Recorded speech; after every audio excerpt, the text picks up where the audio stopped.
সংসার মানেই ছোটখাটো মান অভিমান, কিন্তু সমস্যা তখন জটিল হয় যখন স্ত্রী আপনার মায়ের নামে কোনো নালিশ বা অভিযোগ নিয়ে আসেন।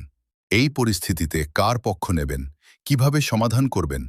আজকের ভিডিওতে আমরা এই সংবেদনশীল বিষয়টি নিয়ে কথা বলবো। পয়েন্ট 1, তাৎক্ষণিক প্রতিক্রিয়া দেখাবেন না।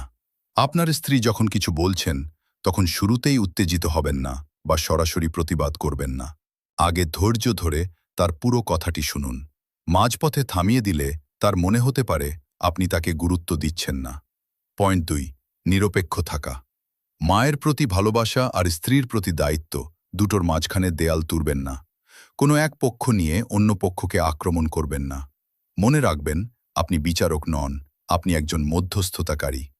পয়েন্ট 3, একান্তে কথা বলা। স্ত্রীর অভিযোগ যদি যৌক্তিক হয় তবে তাকে শান্তভাবে বুঝিয়ে বলুন। আবার মা যদি ভুল করে থাকেন তবে সবার সামনে তাকে শাসন না করে পরে একান্তে গিয়ে তাকে আদবের সাথে বুঝিয়ে বলুন। সম্মান বজায় রেখে কথা বললে মাও আপনার কথা বুঝবেন। পয়েন্ট 4, তুলনা করবেন না।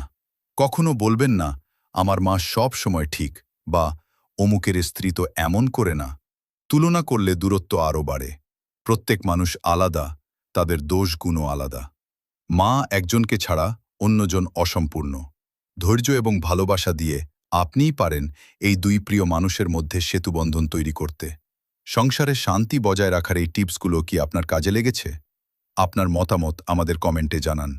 আর নিয়মিত এরকম দরকারি ভিডিও পেতে এখনই সাবস্ক্রাইব করে আমাদের পরিবারের সদস্য হয়ে যান। দেখা হবে পরের ভিডিওতে।